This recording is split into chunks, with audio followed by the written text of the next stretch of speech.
9 o'clock, we'll get started with the Pledge of Allegiance.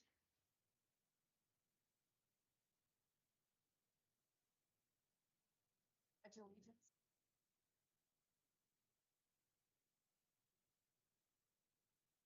One nation.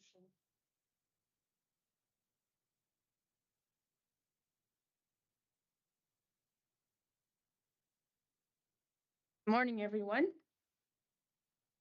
First item on the agenda is approval of the minutes. They were sent out to us ahead of time.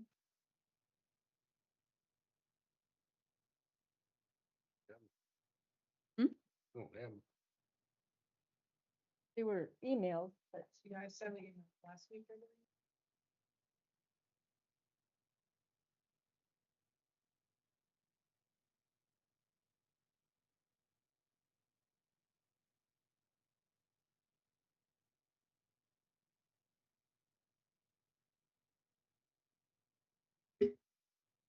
I guess were the minutes from the special meeting. Did them last time. Did we? You could say so though. Well, when we discussed the Danzeisen, there really are no minutes other than opening and closing the executive session. But that should just be right. Our meetings that we went to executive session. Yeah, she sent them out too, I think. Okay. Yeah. So yeah, we'll need those printed out to sign. I'll move to approve the minutes as presented for both the special meeting and the regular meeting. Second. Okay, motion by Commissioner Olson, seconded by Commissioner Pelton to approve the minutes of the special meeting and the regular minutes from the last meeting. Any further discussion? Okay, all in favor, say aye. Aye. Aye, motion carries. Okay, agenda. Al, do you have anything to add? No. Dave? Nope. Greg? Yeah, the base fence up there. Okay. And Bob, do you have anything? No. I have just a Vision Zero night that I was asked to bring to your attention, and IT has a cybersecurity message. So those two things. Okay. Is there a motion to approve the agenda with the additions? So move. Second. Motion by Commissioner Pelton, second by Commissioner Olson to approve the agenda with the additions. Any discussion? All in favor? Aye. Aye. Motion carries. Okay. I guess there were no public comments requests submitted. We'll move on to the road department. And Carl, good morning. Morning. Good morning. Just a pretty quick update for you guys today. 92nd Avenue, we're just working on acquiring the final needed easements for that project. I do anticipate that as an early 2026 construction project. How many do we have left to get on there? We just have Ensel's and then the roadies, which are just kind of held off on them until we know what we got. 12th Street, working on setting up some easement meetings for that project as well, and also trying to contact One Oak to coordinate their one pipeline that they have a parallel and a crossing. I've been kind of radio silence from them, but I think maybe the crossing will have some coordination, but mostly we can just avoid that pipeline. I do have 2026 anticipated construction on that one as well. Good date, probably this early winter. 16th Street, we did regrade the cultural site. We did, and which resulted in some regrading along the area around that as well to kind of rebalance the earthwork on the project. We are working on the permitting as well, and we'll begin setting up some easement meetings this fall and looking at bid dates in the winter time. 20th Street, we did complete a preliminary design. We've been in plan reviews. Our grading plan currently has a 0.31 acres of wetland disturbance. We did look at potential on-site mitigation options. I think it'd be more likely to go after credits from like a Ducks Unlimited bank or something for this project. 86th and 9th, just putting together the environmental and cultural impacts and beginning the permitting process as well in that project. There are a few cultural sites along the project that we're also working through right now to try and avoid. So 98th Avenue, preliminary design has been completed. We did rework some of the grading on that to reduce the wetland impacts to get us below the 1/10 of an acre threshold for those two separate wetland areas. We are putting together the permitting documents for that to get submitted to see if we can push that one through. 2026 projects, we did complete all of our surveys on 94th and 79th. We are waiting on the cultural and environmental reports from our subconsultant. They did do those field surveys before, during the summer. So we'd like to get those incorporated into the designs. We did start preliminary design on both those projects. We are also currently working on the field survey for 14th Street and anticipate that being completed in the next couple weeks. So just trying to get the cultural and environmental survey scheduled for those, but at this point it's likely those may not happen until the spring. So any questions? All right, thank you.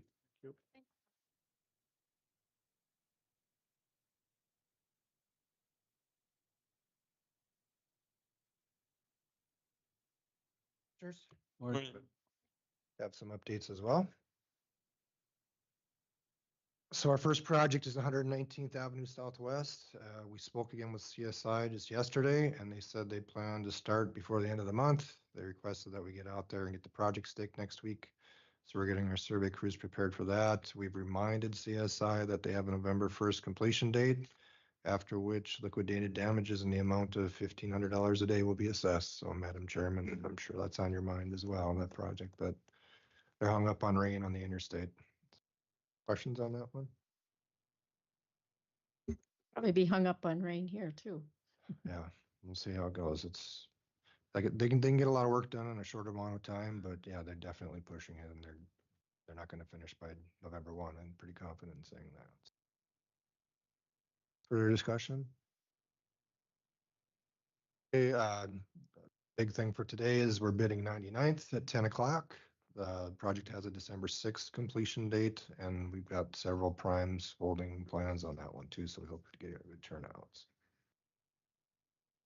Questions on 99th?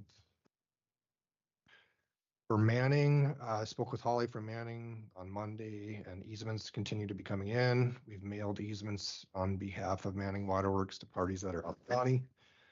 There was a minor route change that came up for when we had that meeting a couple weeks back. We submitted that to Southwest for their review. A preliminary set of plans has been submitted to the Department of Environmental Quality, and barring any large comments from them, we anticipate bidding this project by the end of this year. Questions on Manning?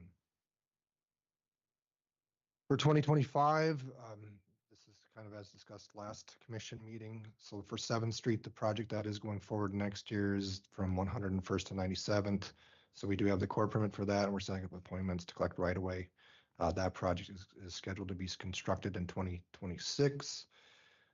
For 3rd Street Southwest, as well as the other portion of 7th, basically the same thing for those. Those are scheduled for 2027. We're focusing on 101st to 97th right now. We will still acquire right away while we're out there for those as well. The only thing worth noting is on 97th to 94th, Beaver Creek is still working with the State Historical Preservation Office to achieve cultural clearance for that, and that one is still scheduled for 2027. Any questions on any of those? And then last but not least, for 2026, for 115th, the preliminary alignment was submitted.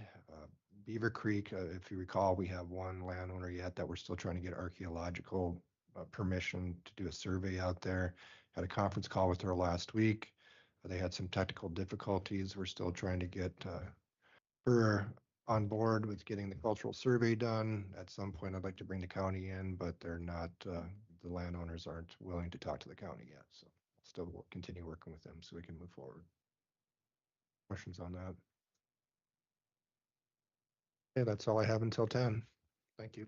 Okay, thank you, Darren. Morning, James. I'd like to start with 27th. Major operations are complete. Erosion control is 95% complete. And the project walkthrough was held yesterday. Just some minor cleanup concerns out there. Nothing too bad. We will verify quantities over the next few days. Submit the final estimate at the next commission meeting. We recommend semifinal payment in estimate number 6 to Schwartz Construction in the amount of $155,126.81. Madam Chairman, I move that we pay estimate number 6, an amount of $155,126.81 to Schwartz Construction. Motion by Commissioner Pelton, seconded by Commissioner Kleeman to pay estimate number 6 to Schwartz Construction in the amount of $155,126.81. Is there any discussion? If not, we'll do a roll call vote. Commissioner Olson, Yes. Commissioner Heiser, Yes. Commissioner Kleeman, Yes. Commissioner Pelton, Yes. Commissioner Dalzell. Yes, motion carries. Thank you. We can switch it up. Okay, on to 109th, just a placeholder there until we can get some feedback from some of the more concerned landowners. Same with 82nd South. That one's in kind of the same holding pattern there. And on North, preliminary plans have been submitted. We're working with our design team on some QC on that design over the next few weeks before we can finalize easement documents to continue landowner talks. Any questions? Questions? Thanks, Thank you. James. Thank you.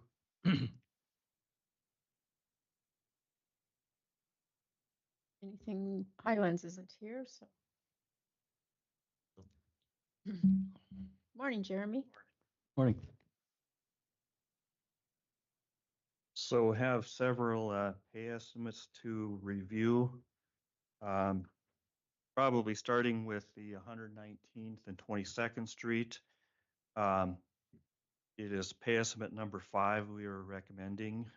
The amount is $29,318.02, which would be payable to Bronco Brothers for that project. Madam Chair, I make a motion to pay estimate number 5 for $29,318.02 to Bronco Brothers Incorporated. I'll second the motion. Discussion. Motion by Commissioner Heiser, seconded by Commissioner Dalzell to pay estimate number 5 to Bronco Brothers for $29,318.02. Roll call vote.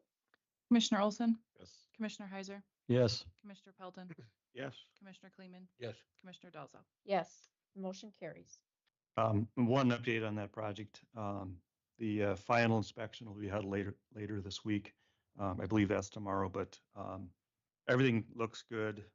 We'll have the final pay estimate at the next meeting. The next project we have a pay estimate for is 105th Avenue.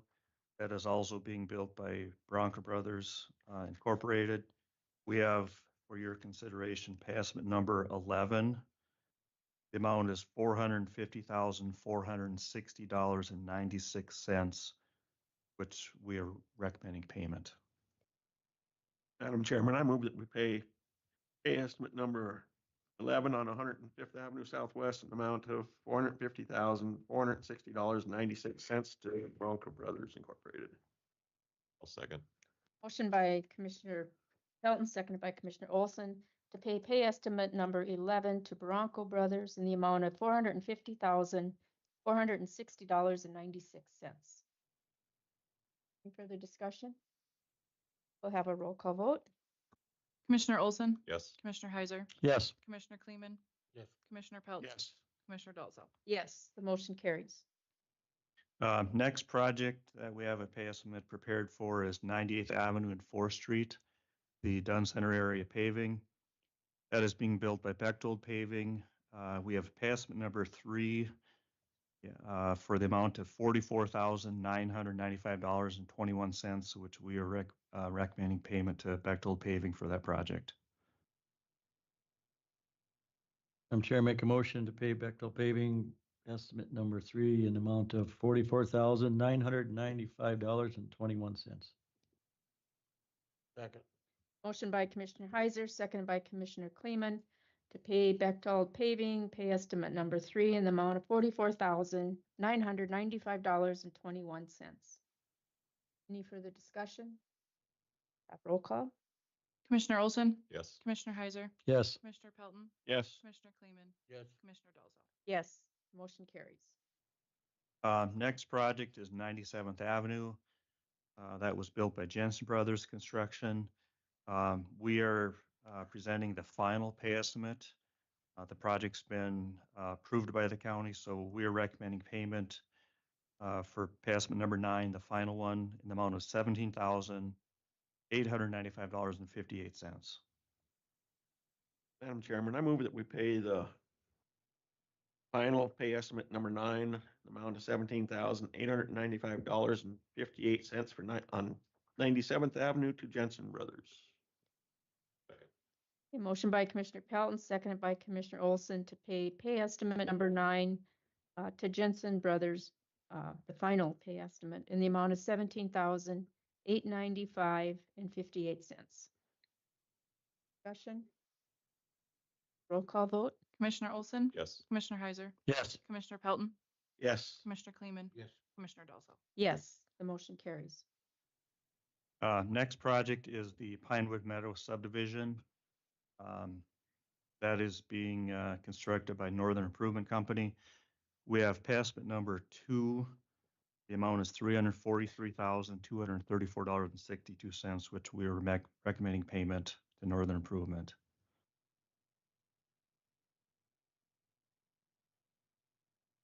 I'll move we pay estimate number 2 in the amount of $343,234.62 to Northern Improvement for the Pinewood Meadow subdivision. Second. Okay. Motion by Commissioner Olson, seconded by Commissioner Heiser to pay Northern Improvement pay estimate number 2 in the amount of $343,234.62. Any discussion? Roll call? Commissioner Olson, Yes. Commissioner Heiser, Yes. Commissioner Kleeman, Yes. Commissioner Pelton, Commissioner Dalzell. Yes. The motion carries. Another pay estimate for 7th Street, 113th Avenue, and 10th Street, west of 111th Avenue. That is being built by Bronco Brothers Incorporated. We are recommending pay estimate number 3. The amount is $63,105.92. Madam Chairman, I move that we pay estimate number 3 on 10th Street and 7th Street Northwest projects in the amount of $63,105.92 to Bronco Brothers. Second.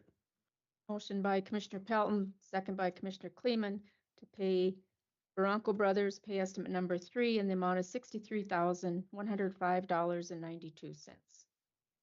Any discussion?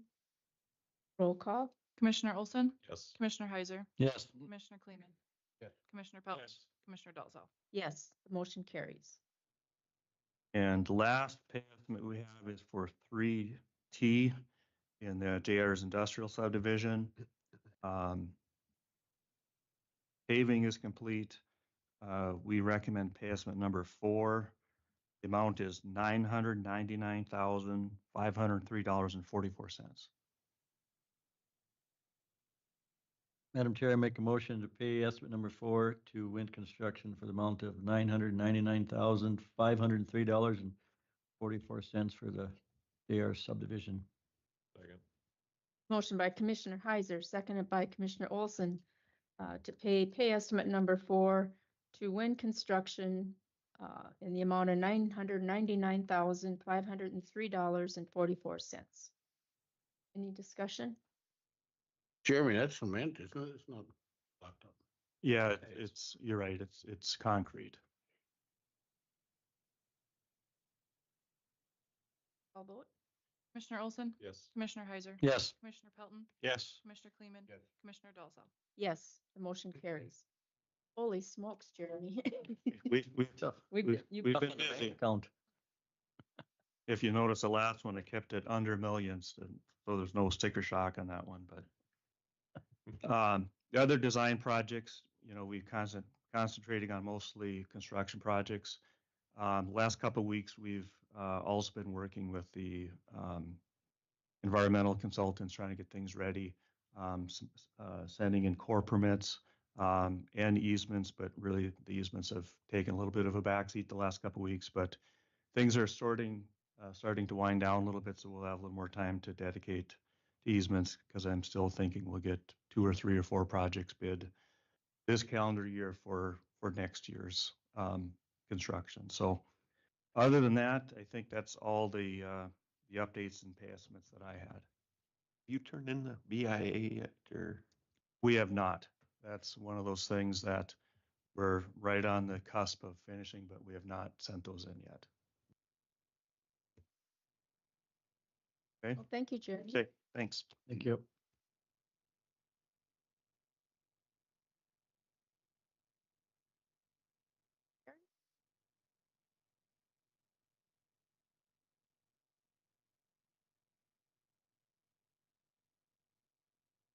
Morning.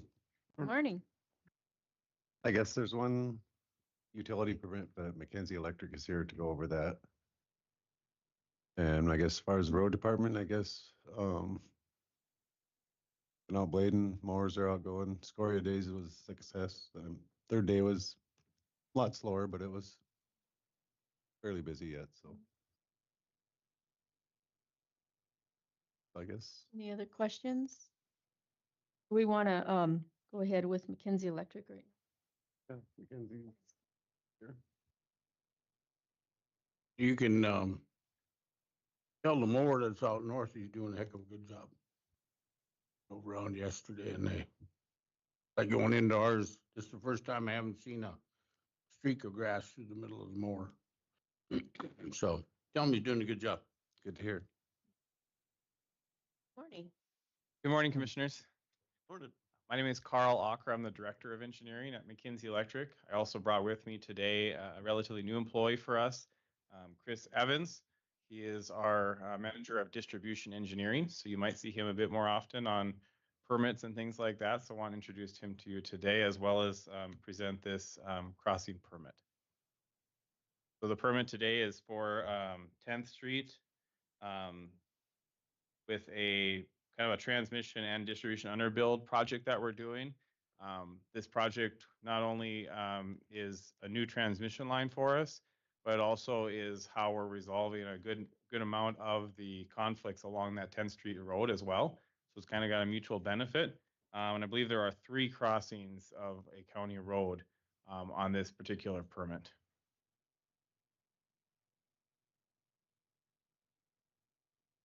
you have any questions? How far is that transmission line coming from? Where is it originating from? So it originates from our Big Gulch substation, which is at, let's see if it's on my map here. The intersection is there of 10th and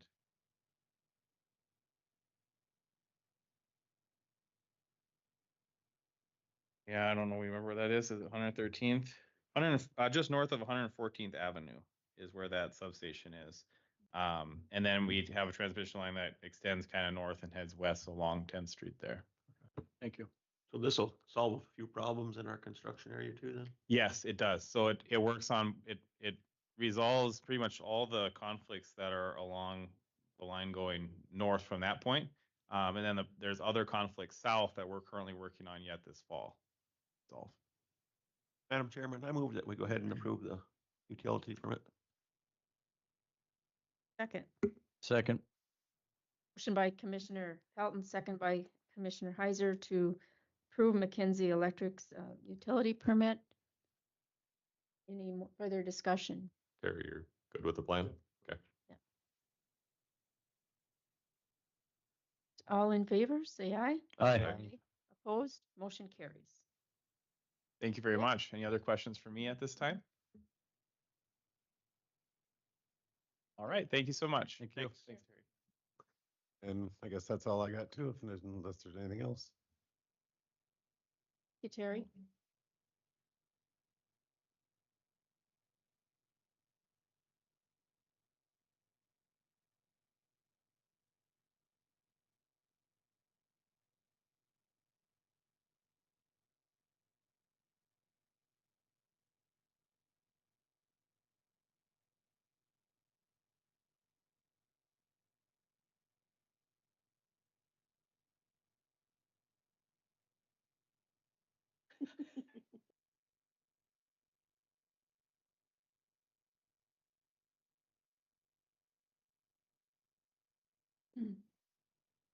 All right. So we're kind of running a little bit ahead of schedule. Bob, or was it you, Craig, that added vice fence? Yeah, the fence has all been installed. I contacted him. He said he's all good with everything there, and he sounds like his attorney should have sent to ours a notice that everything was done or on that. So just to let you know, everything's done, and he's said he's happy with what the work was done. So he said we should be finished on that. Who did the fencing? Rocky View. View. Right.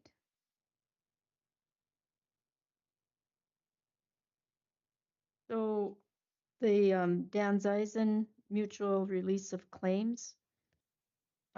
We have that document here. It was sent to us by the attorney for Ender, Brian Schmidt. He had informed us that it would be, coming when, it was approved by Dan Zeisen's attorney too. So guess we just need an agreement to sign that mutual release of claims. Madam Chairman, I move that we go ahead and sign the release on the papers that Attorney Schmidt sent us. Second, I'll second. motion by Commissioner Pelton, second by Commissioner Olson to approve signing the mutual release of all claims on the Jared and Victoria Dan Zeisen case. Any further discussion? All in favor, say aye. Aye. Aye. Opposed, motion carries.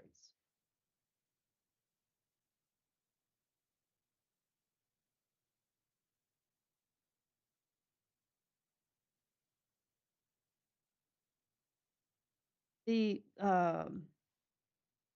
IT cybersecurity thing, we have a statement again. Read it. It's probably good to know for everyone out there. National Cybersecurity Awareness Month announcement from Mike, our IT coordinator. Good morning, residents of Dunn County. As we recognize Cybersecurity Awareness Month this October, we're sharing tips to help you protect your digital lives. As of yesterday, October 14th, 2025, Microsoft ended official support for Windows 10, including security updates and patches. Without these updates, computers are more vulnerable to hackers, malware, and data theft. We encourage backing up your files, upgrading your operation system if your PC is compatible, and monitoring your PC's health. Let's make cybersecurity a priority this month and keep our community safe online.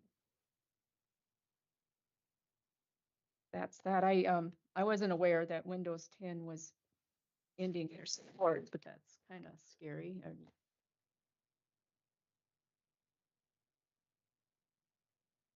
Okay, we have bid opening at 10.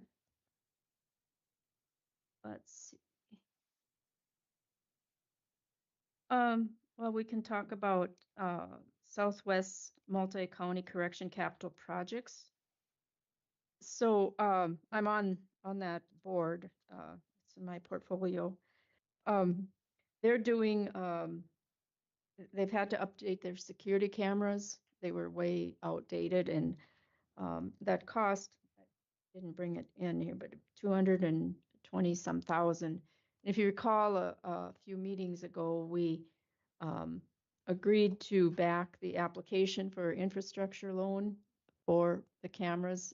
It would be spread out over 10 years and then shared amongst the 8 counties that are, so it really wouldn't be a whole lot of money each year. We would just build it into our budget.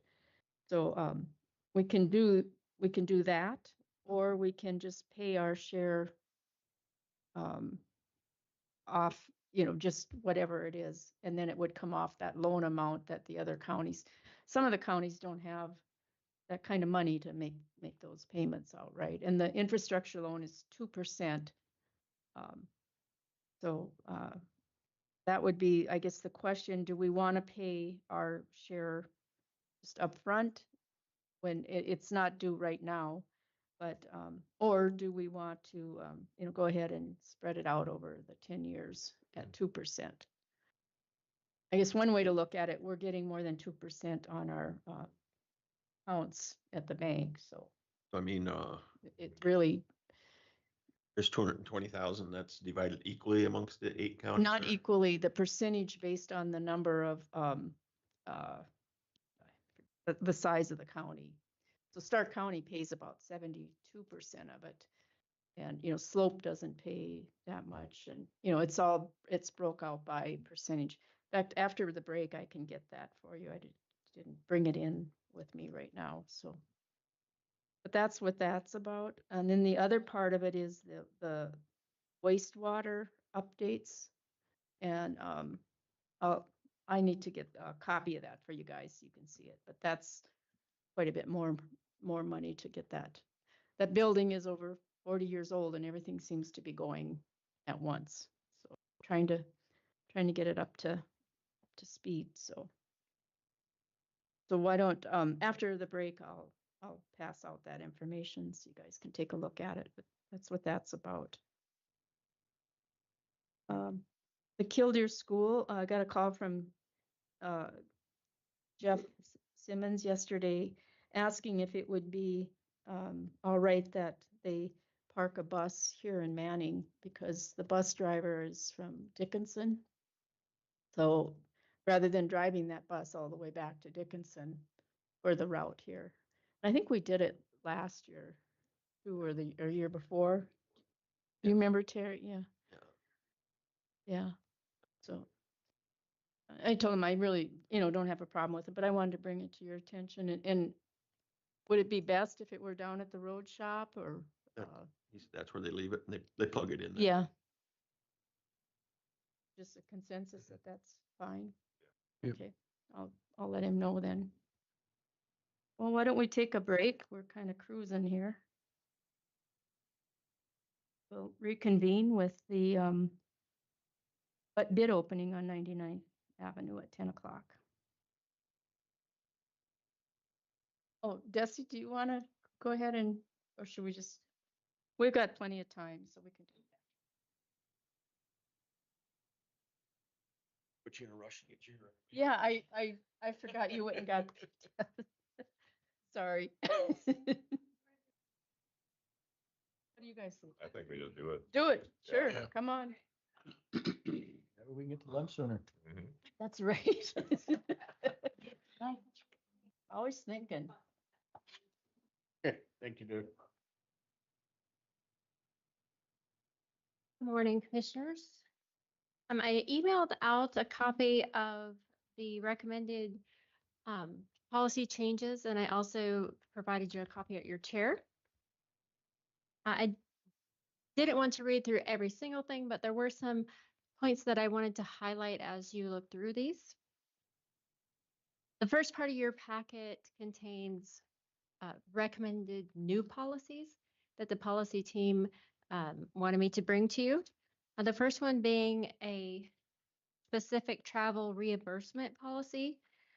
Auditor Whittingham worked hard on this with other auditors across the state to develop this. A couple of things I would like to point out under travel expenses. There is clarification on requesting your reimbursements and the time frame that needs to happen in, as well as information that you need to submit with your reimbursement, such as receipts for the things you're requesting. That's under general reimbursement guidelines. Continue on to out-of-state travel. There are specific things clarified and designated under that, specifically when a trip is not previously budgeted or approved, a detailed request must be submitted to the Board of Commissioners for approval. For department heads, this does not include elected officials. And then there are some bullet points there of what needs to be in that request. Under rental car policy, it does state that reimbursement for a rental vehicle as a primary mode of transportation must be pre-approved by the board before it is spent and asked for reimbursement. I would also like to point out that many of the things that are included in this are pulled straight from Century Code.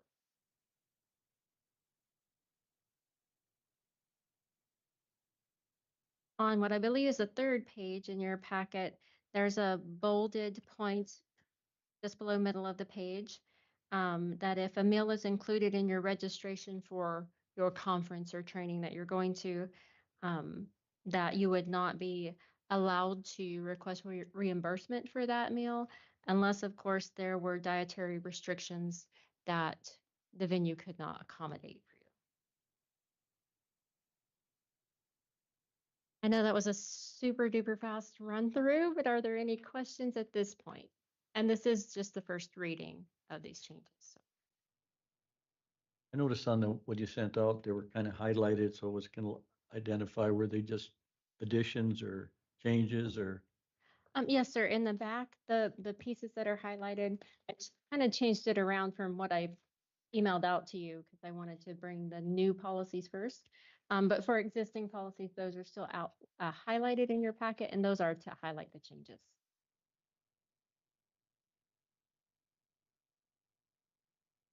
There was one that I highlighted here. Reimbursement, auditor's office, any vouchers submitted for reimbursement older than 60 days will not be paid. I know a while when I first become a commissioner, we had an employee that turned in 2 years of cell phone services. So do you have 60 days to turn in like a cell phone or? Is that highlighted portion under cell phone policy? No, it's under just travel. read this disbursement. It's under cell phone policy. Oh, okay. Pardon. Let me find that page quick. I just was curious, so we got to make sure that doesn't happen again. Yeah. Great. Okay. That is one of the reasons that Okay. the auditor wanted that in there. Sure. It's a lot of paperwork. Any questions about travel at this point? Nope. Okay, then moving on, the next new policy to bring would be paid parental leave. So at this point, we do not have a paid parental leave policy. So this would be a new policy. The things that I would like to bring to your attention would be that if it's approved, an employee would need to use it concurrent with their FMLA absence, so it would not extend that. Eligible employees have specific criteria that they must meet, and those are bulleted out for A, B, and C. The time frame that we are recommending would be 2 weeks for a full-time employee and half of that for a part-time, so 40 hours for a part-time person.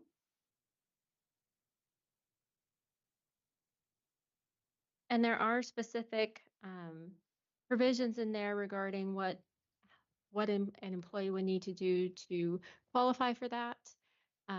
It would be either the birth or adoption of a child. There are further provisions that if an employee were to adopt multiple children, that does not extend that paid parental leave. It would still be the 2 weeks for a full-time employee.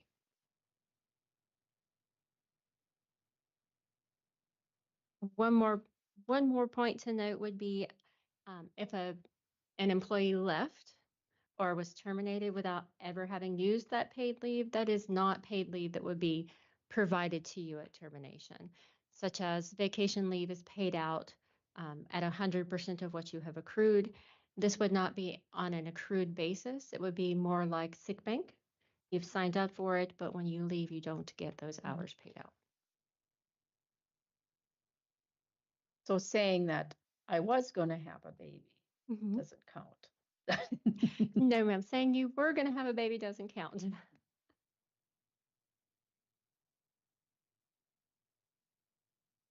Any questions on paid parental leave? So, okay. Moving on to cell phone policy. Currently, we don't have a cell phone policy that specifically addresses the use of cell phones for work purposes, especially in the consideration of employees who might use their personal cell phone for job purposes.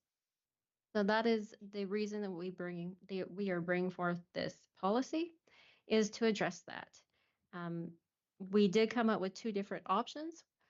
The first being that you can use your personal cell phone and you would receive a stipend for that, or you could receive a county phone. And the way this policy differs from what we have been doing in the past is that it would be extended to all employees of the county. For instance, I have a county issued phone that I use for my office. There are employees in other departments that utilize their phone, their personal phone, that do not get reimbursement for it at this time.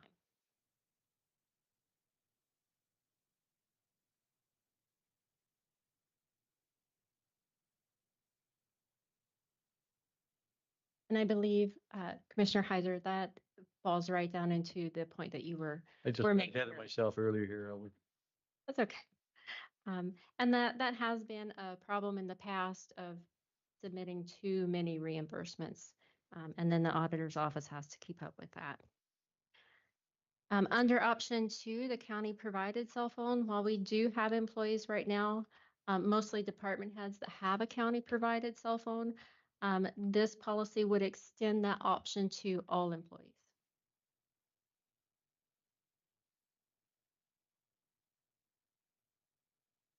Question? No? No. Okay. There's a highlighted portion at the back of that policy, which is highlighted legal and ethical compliance. And those are items that we met with the state's attorney on to make certain that we were not in violation. You'll also see that there would be a signature line and a date, and that particular document would be housed in the auditor's office.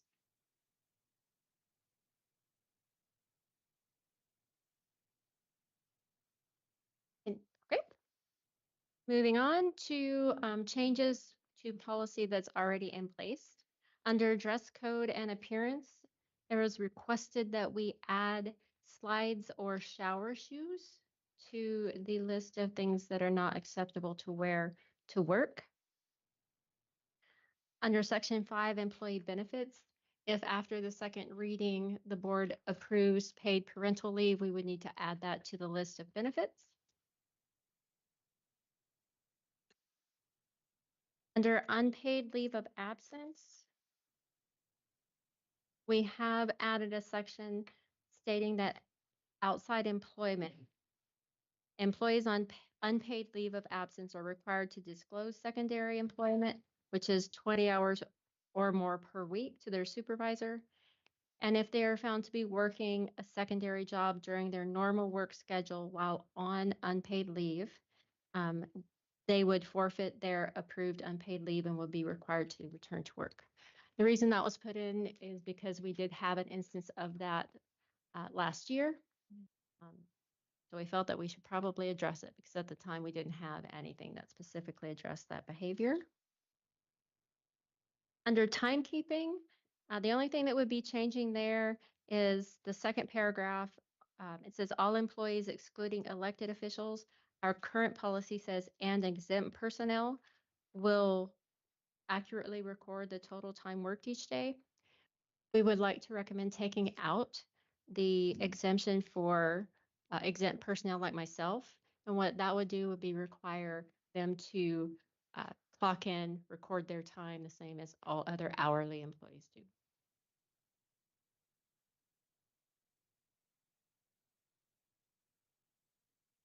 Under attendance and punctuality, ends up at the very bottom of the last page, where we are requesting to add employees may occasionally work offsite to meet the demands of their department with prior approval from their department head or portfolio holders. Department heads working offsite would be required to communicate their status and availability to the department head team. We are currently using either email or a group me text that includes all department heads where we communicate if we're out of the office or not there for some reason.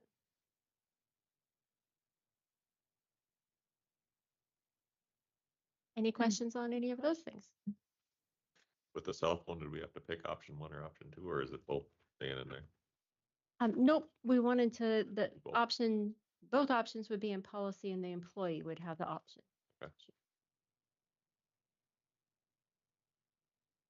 I would like to clarify one thing about the cell phone that I skipped over, is if an employee comes and says, I want reimbursement for my personal cell phone use, that does have to be validated by the department head.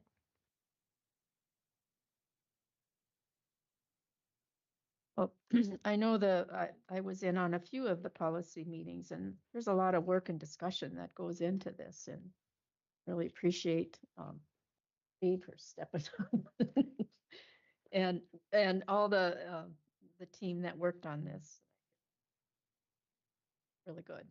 So this would be the first reading, a chance to look at it or ask questions of Desi or anyone on the policy team. Or we have the second reading and adoption. Motion to Yep. accept first reading. I'll move to accept the first reading and the policies presented. I'll second the motion. So motion by Commissioner Olson, second by Commissioner Dalzell to approve the first reading of the policy recommendations. Any further discussion? All in favor, say aye. Aye. Aye. Opposed, motion carried. Thank you. Yep, thanks. So now we really cut into a break. We'll reconvene at 10 o'clock for the bid opening.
reconvene the meeting and go ahead with the bid opening on the 99th Street project.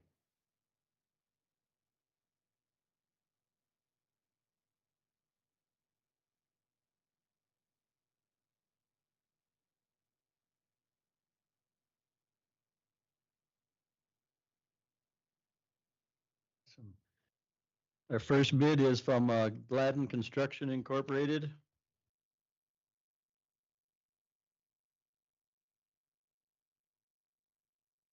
Total unit bids, all items, $924,943.65. $924,943.65.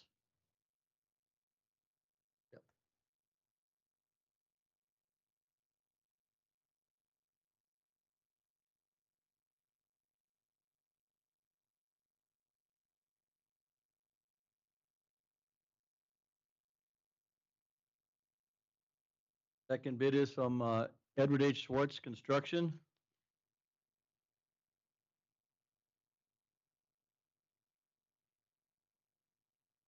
Total all bid items, $892,837.95.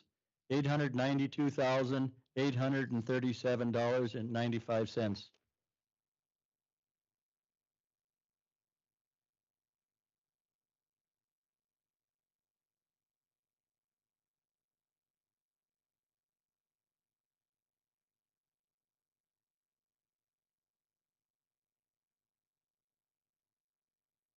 Our next bid is from Martin Construction Incorporated. Total all unit bid items, $716,348.15. $716,348.50.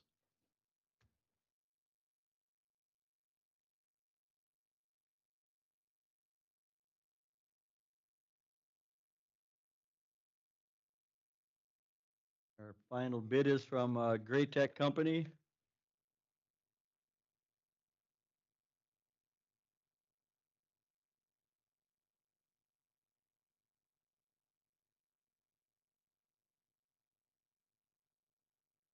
Right here looks like $764,380.67. $764,380.67.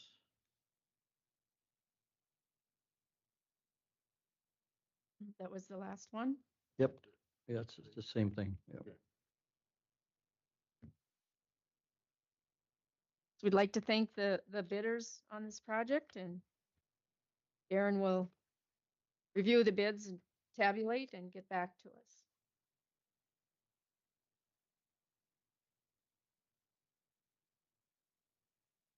Thank you, everyone. Better bid. Better bid. Good.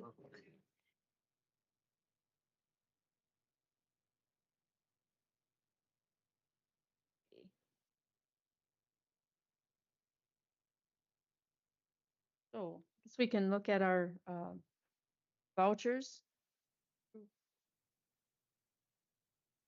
Review those.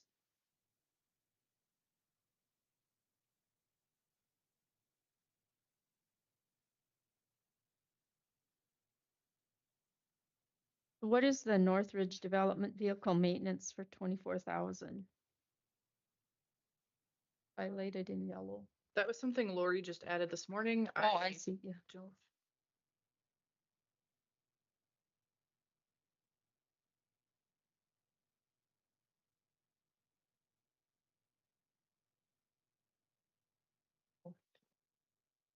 Oh, that's the subdivision road maintenance grant. Submitted by Clay Bomback. Water and Blade Road, mow ditches, haul and blade, 20 loads of scoria for 24,000. The grant money we set aside for that.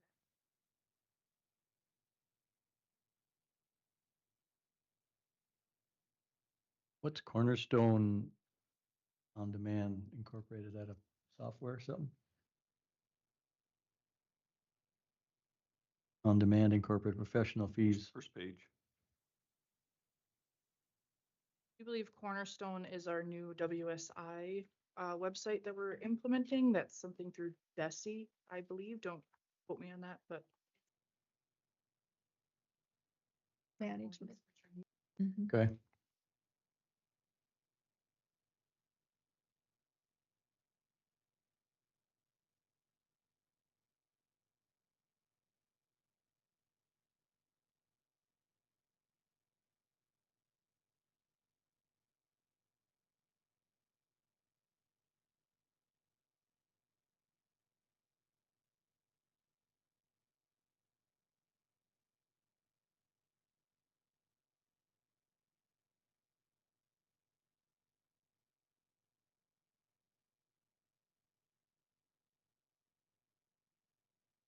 I think so.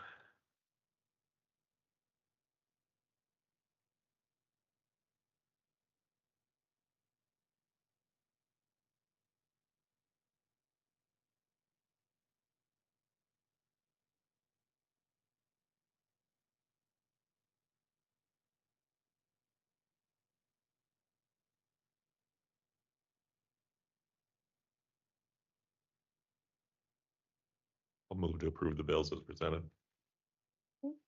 Second. Motion by Commissioner Olson, seconded by Commissioner Pelton to approve the bills as presented. Any other discussion? I'll have a roll call vote. Commissioner Olson, Yes. Commissioner Heiser, Yes. Commissioner Pelton, Yes. Commissioner Kleeman, Commissioner Dalzell. Yes, the motion carries.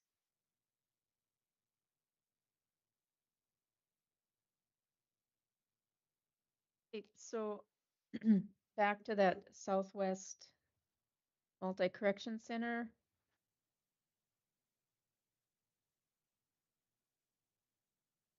Blowing up here. So the amount of the cost for the security cameras was 223,000.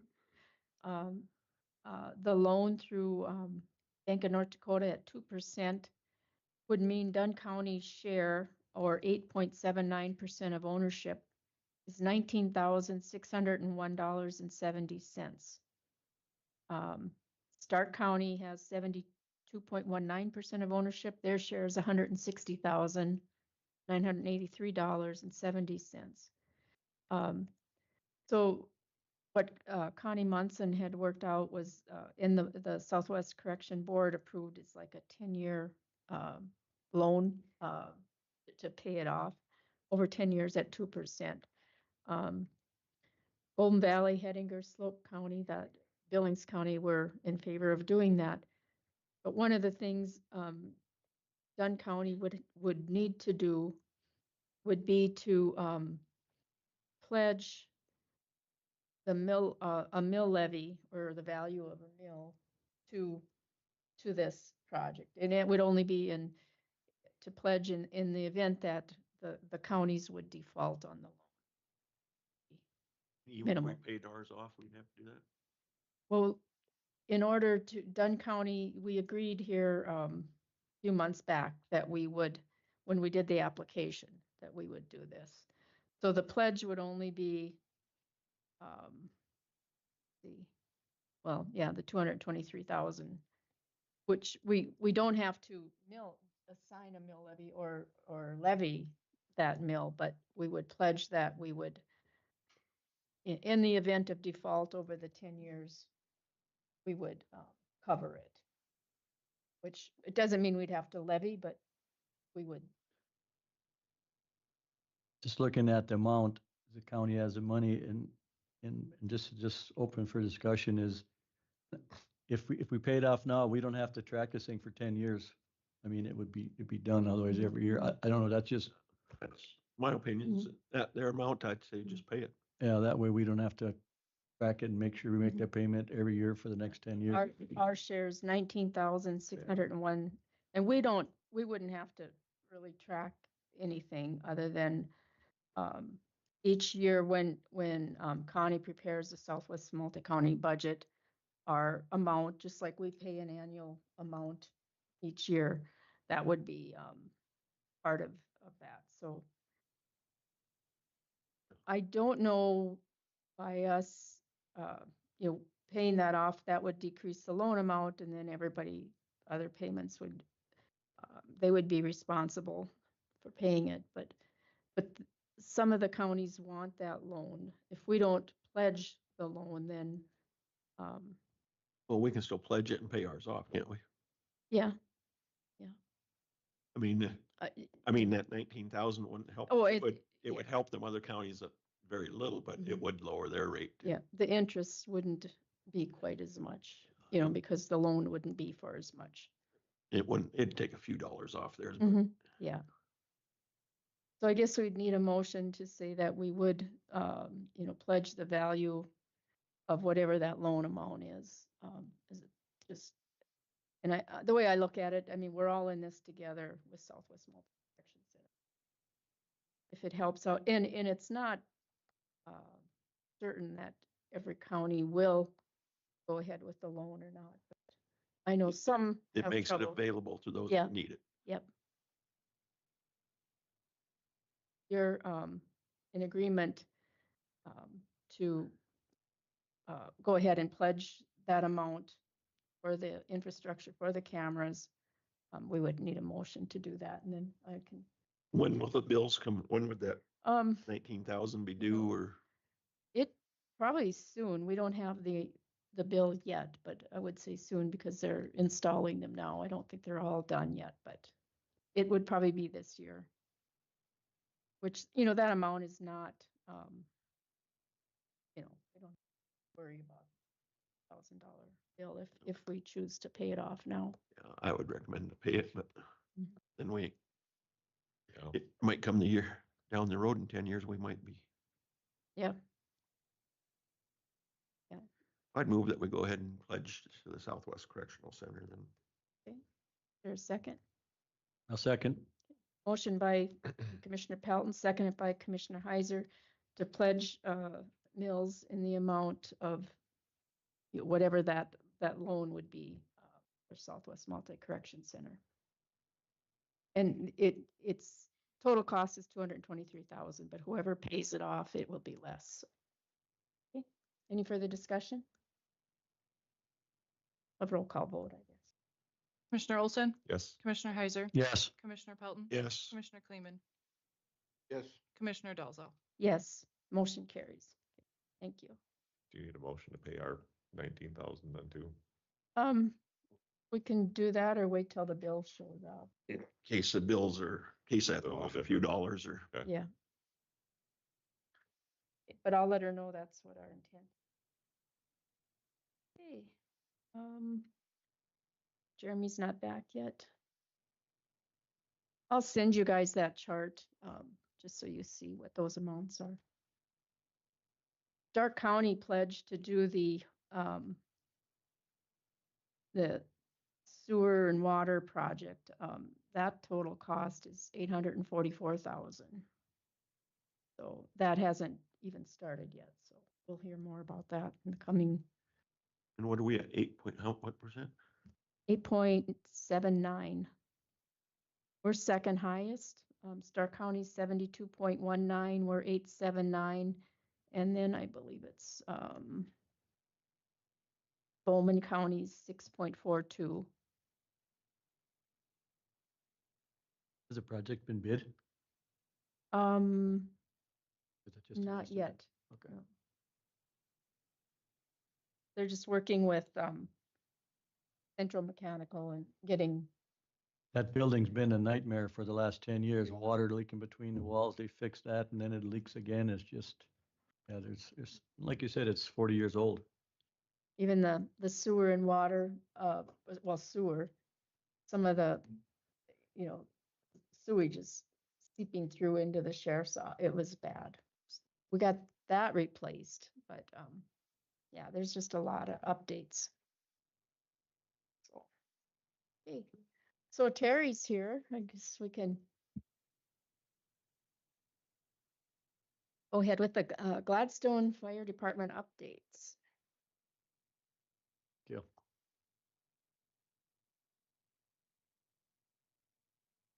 All report. Thank you. Thank you.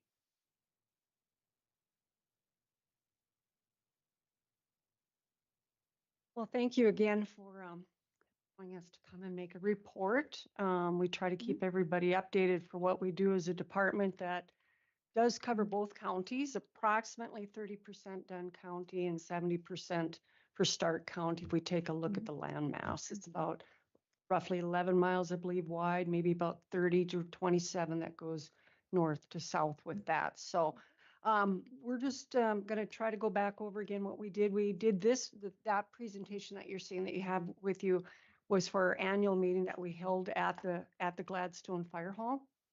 I believe that was September 27th, and did the presentation for everybody there also. So we have a listing of the board members in there with the different districts. The one district 14094, Tyler has been replaced. We do have Josh Teagan, I believe it is, that has taken his place. So those are the members for the board there.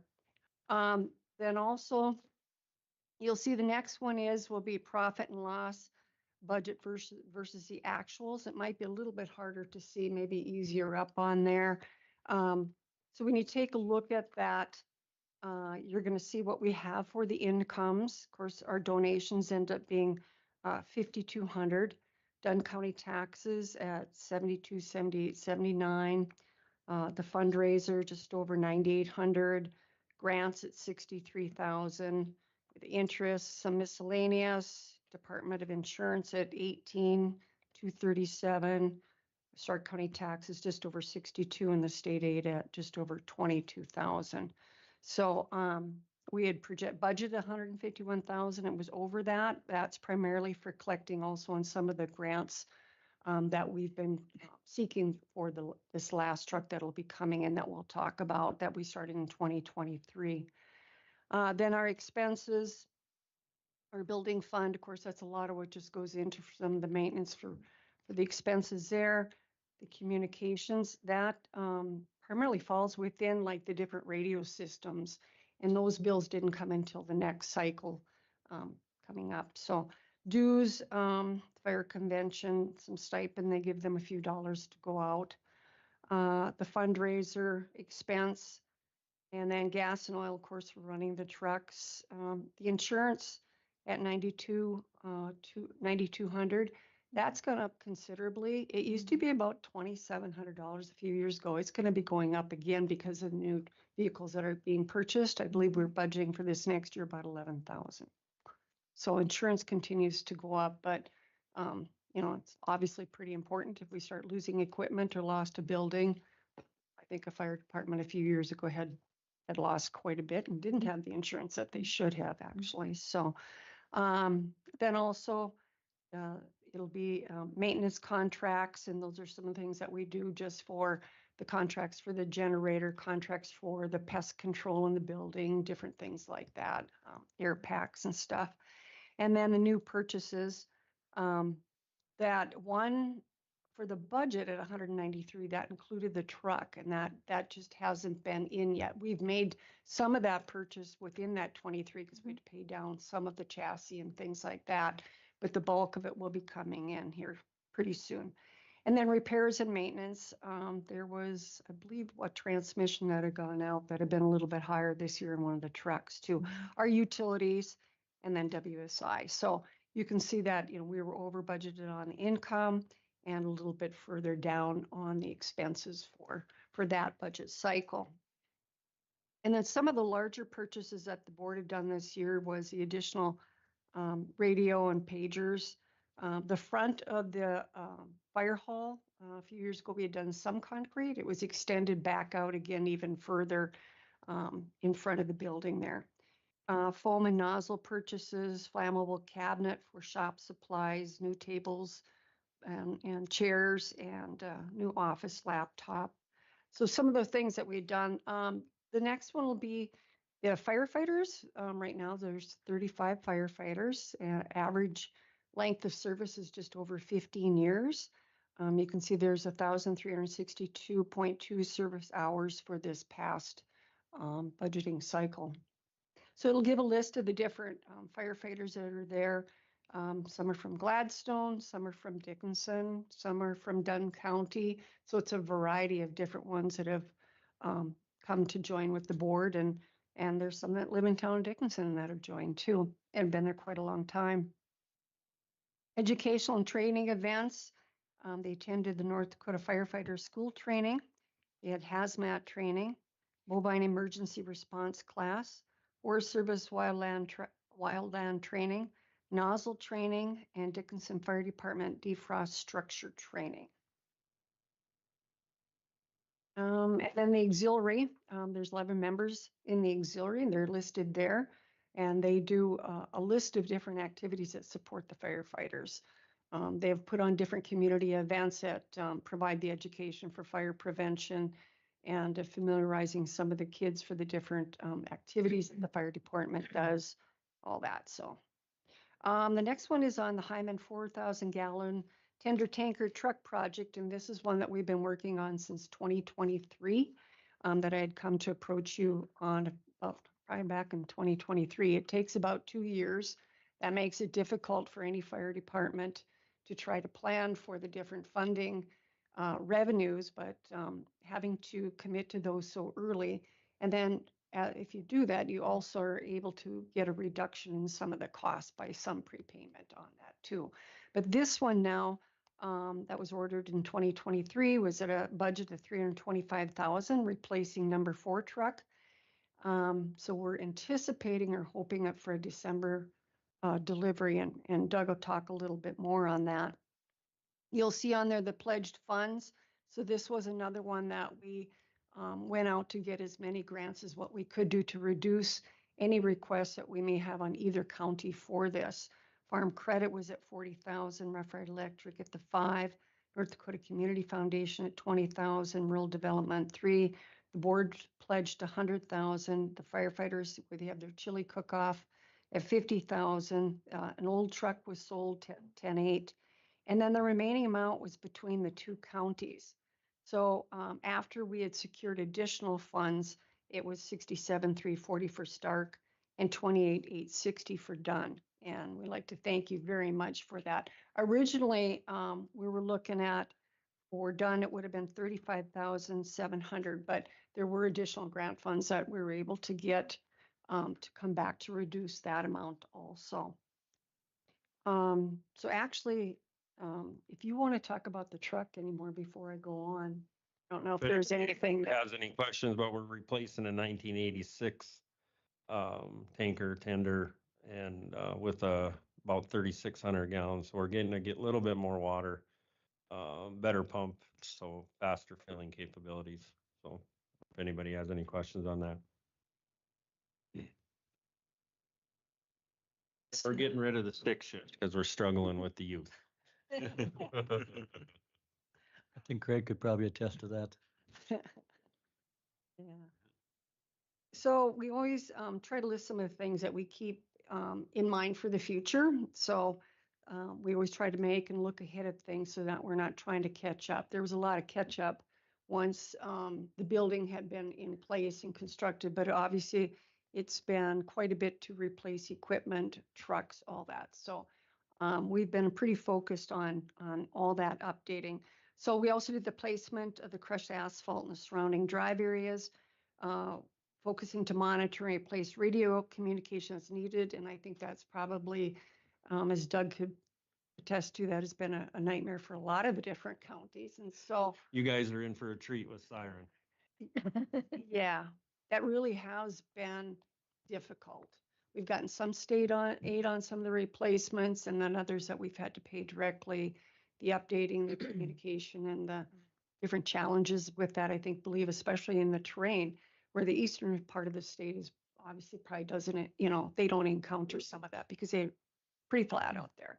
So these guys have had some struggles with that in trying to keep up with what their state is regulating for that. So that's been a big investment and continuing to be a struggle for some of that. So Have you guys gotten all your radios and stuff? Yeah, so we're fully on this new Siren program with the digital and everything, it's really nice where it works because it's clear, super clear. We have similar dead spots as to same dead spots we had before, but we're anticipating once the Manning Tower and the Kildare Tower get going, we're gonna be great. We'll have really good coverage, so. But it's all of Stark County except for Belfield Ambulance is now on siren. And Belfield Ambulance is holding off because they're tied directly with Billings County Ambulance. They don't want to have two systems Yeah. until Billings County goes. So. So we review any equipment needs, any building needs, and explore the future for what we need to do to make it better for the firefighters and for the residents from counties. Upcoming projects, as we mentioned, our goal is to keep replacing. And so replacement of the number 1 truck has happened. And I believe the number 1 was Craig attended last year's annual meeting, and there was a truck, and he even said, how come it's dripping? You know, there's just been a lot of problems with some of those. And now when we get to some of those repairs, some of them have been too old to even warrant any of the replacement costs to go with that, or aren't able to even to do that. So that is a truck that's being replaced right now. Again, another 2-year project. So that one is, and they keep increasing. Now it's 371,000. They did the discount of 12,000, so 359. So the firefighters had pledged 150. We've pledged 100 as a board. We'll have 109 left to go. So again, we'll be going out to seek different avenues for the funding with that and try to reduce or eliminate coming to either county, but we'll see how we come out in this next go around with that. Another one is replacement of Pugly. So Pugly was a vehicle for supplies in the field, and that was a former Southwest North Dakota Library bookmobile donated by the Rural Fire Department. And the firefighters have taken on that project, and I believe you said you ordered one? We have received the chassis already, and we're working with DTE to build us a body from Napide to haul our equipment. The next one is legislative updates. I just included that because it was 2 bills that were passed, and I'm sure you guys are probably aware of it, but we also try to put that down for public education that had come to our meetings. That House Bill 1139, purchases made for the purpose of providing the fire protection services are now included in the list of tax exemptions from sales tax. And then House Bill 1281, that fire districts entitled to a refund from the tax commissioner of taxes paid for motor vehicle fuel that's purchased. So the other one is the budget. And there is probably a much larger one. It'll be up here, but if you guys would like a copy, let me know. I know it should be at the auditor's office. So with the budget, the top part just shows when we were at a balance at the end of June of 221,231. So it showed some of that amount, the commitments that were going to be coming out of there. So that was just cut an FYI that shows some of that money has already been pledged out of there for the upcoming trucks, and that'll be paid. So the income, we're at an income of going at 7,300 for the Dunn County taxes, fundraiser again at 10, insurance department, Stark County taxes, and state aid. So those will be the basic ones. We're not putting in the grants right now as we do a request or anything that we aren't sure of what we will be getting. So that'll be at 119. So this is basically going to be just our working budget for this.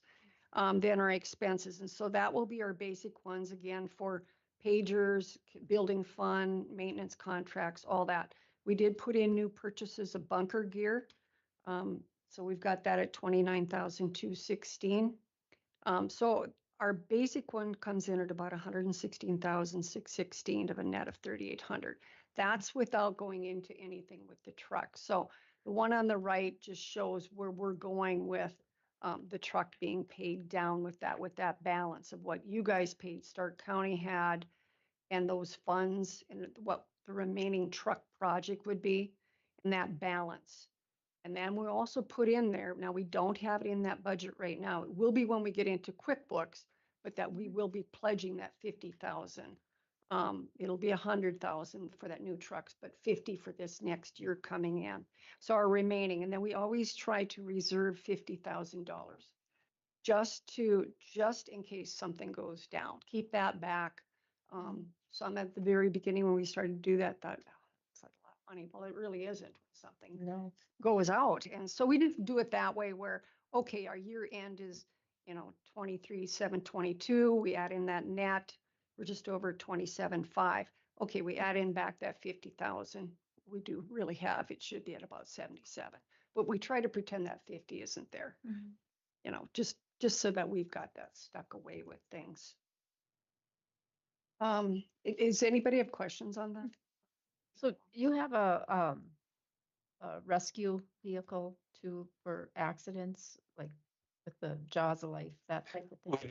Oh, So in Stark County, Richardson has the rescue tools in Dickinson Rural and then Dickinson City. So we do not. And then south would be Regent and then north would be Halliday and Yeah. West Dunn. So yeah, we do not. kind of covered that way, yeah. So the next one would be community relations. And so they're very proactive in a lot of different things, the chili cook-off, the Easter egg hunt, touch a truck, the fireworks. They do fire safety week for education for the kids, a parade of lights, and a Christmas party. So I'm just going to hand it over to Doug. He does a little bit on reporting what has actually gone on, what the firefighters have encountered. That? Nobody will be up there. You should be able to remember there. everything you did. That one.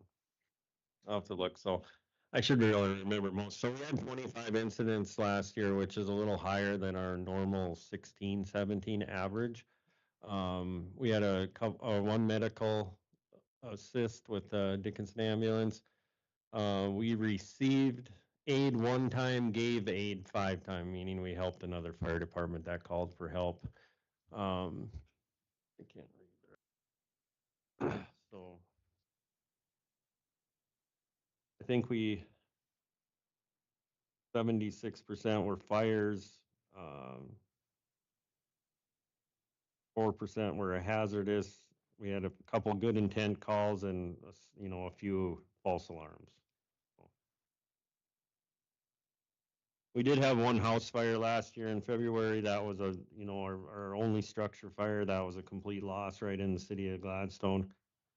So that was kind of a big deal for us because we just don't see structure fires very often. So we had super good response time. I think we were there in 13 minutes and it was over with in 5. So, but everybody made it out and everybody was safe. So anybody has any questions on that?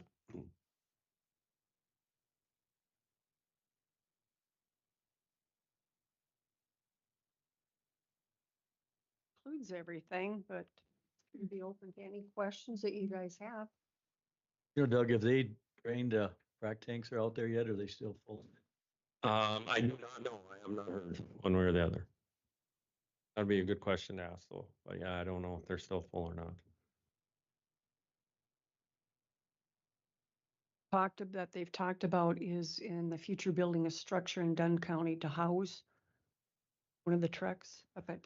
Well, we have a truck out on Shane Sickler's place right now, and we're in the process of replacing that truck we're going to get a new one at the hall that I guess you didn't even have in there. That's ordered also, but that's the firemen are doing that. So we're going to put a newer piece of equipment out at Shane Sickler's. Hopefully next spring it'll come in. So it'll go from a 96 to a 2013. So. And Shane's been grateful enough that we just leave it in his heated shop all year. So it stays in there. And Lindsay's on the department, and then Grant Dvorak lives just down the road. And then one of Lindsay's hired men is also on our department. So we got 3 guys. And then I'd be the next closest that lives close to it. So.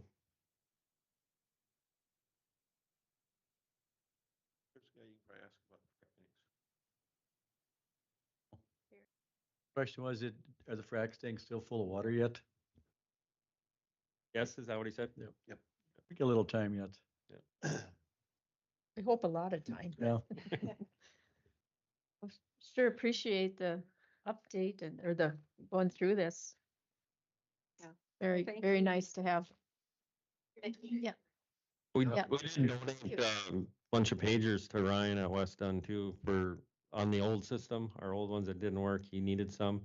So we gave him whatever we had, cause I don't know when you guys are gonna go on Siren, but he did get them used, or getting them out and get them used too, so. The last one in the state. Yeah. Well, I think you guys have a problem with the tribe still, as far as easements for towers system, so that's gonna be a holdup. Got one new one that's going in here, but we're still up north, we're short. Like I said, I think the Manning Tower is, the talk is in your new facility, that's in your discussions to put a tower right here in No, town. that one is not going there. Oh, it's not. No, we moved it. Where to? Dvorak, was that? Yeah, south of Manning a little further, By Richard. 16th Street. Okay. It'll be a little bit closer to you. Oh, okay. So- And that's really our dead spot right now, is just when we get to 22nd or 23rd Street, when we hit them little badlands, I think that's where you live, Gary, right? You drop off that hole, you lose. But once you guys get us one on 16th, that should fix us. And then there's one at Marshall that's working. That covers that whole eastern side for us. So. I think we got another one coming in next month. Oh, really? So this must be the one that's gonna help you out, the one that's, Yeah, this one should help them down here on 16th Street. Well, thank you. thank Yep. you. Thank you. Thanks so much. See, Darren is back.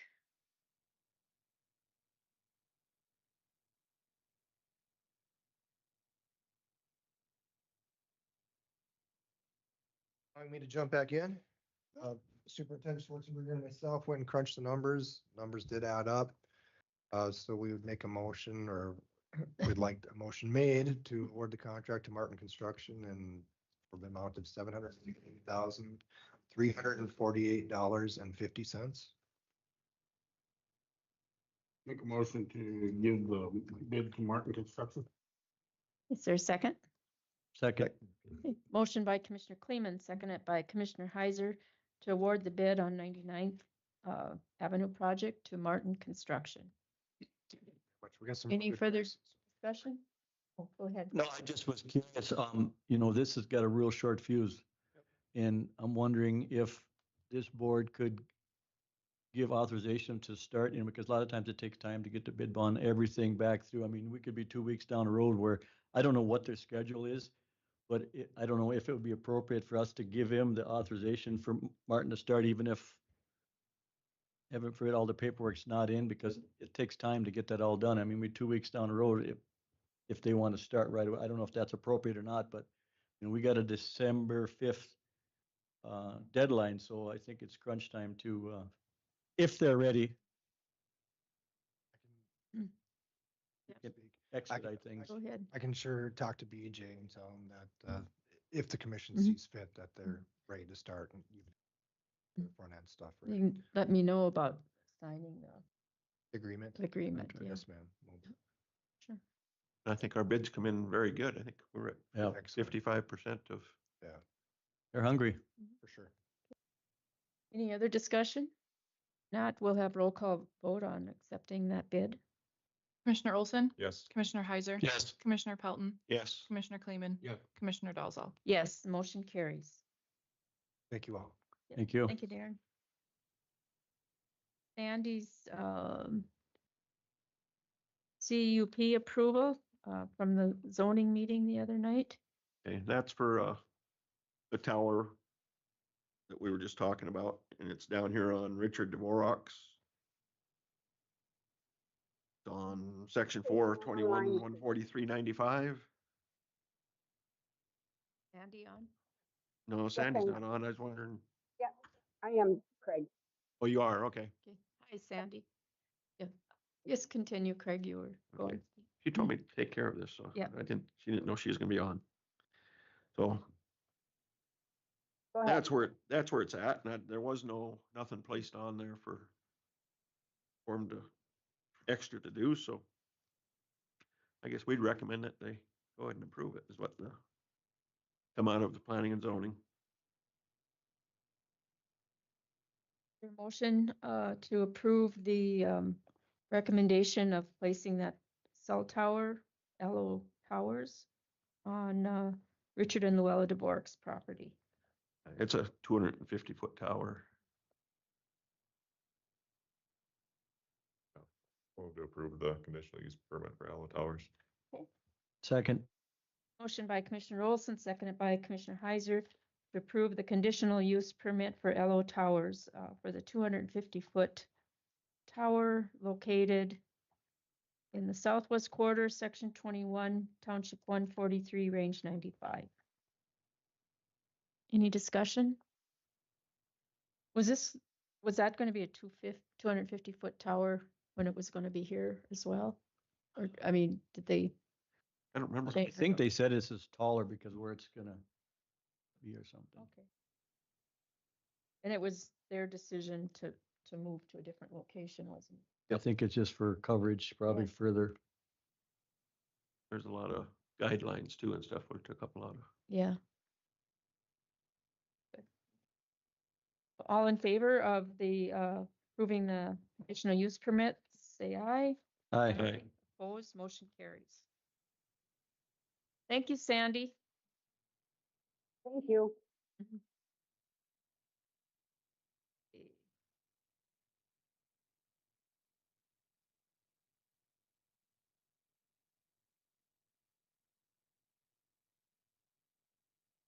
Yeah, I was going to let everyone know, Luann had sent an email out, but there's going to be a Lifetime Achievement Award presented by the North Dakota Weed Association to Diane Almendinger. That is going to be Thursday, October 23rd, 3 to 4 o'clock in Dickinson at the Extension office. I think you probably got that email. Hopefully everybody can make it. And then the Vision West Vision Zero night, Time. 3 to 4 o'clock on Thursday, the 23rd.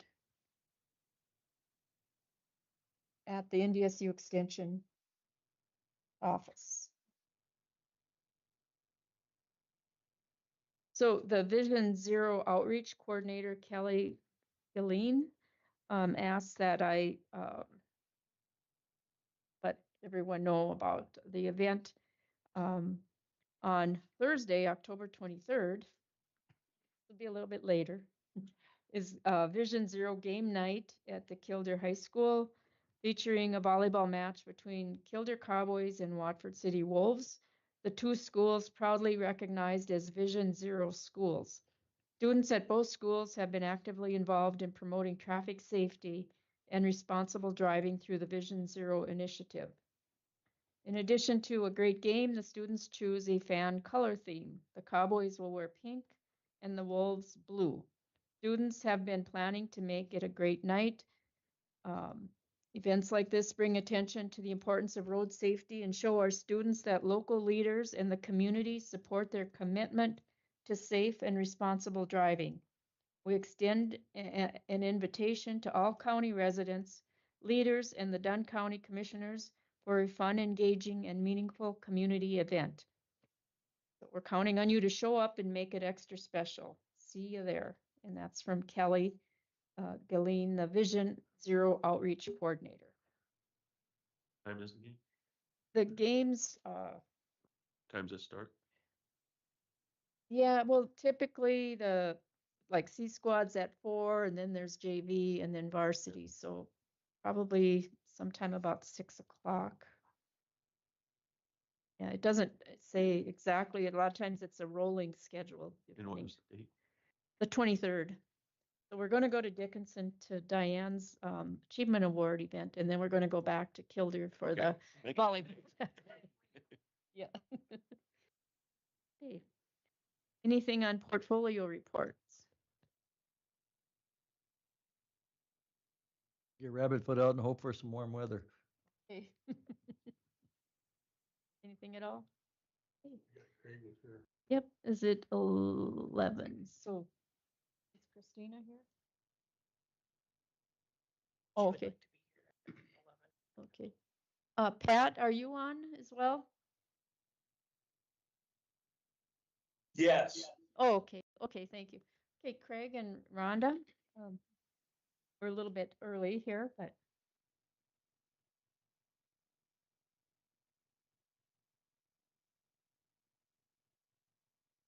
Good morning, you guys. Good morning.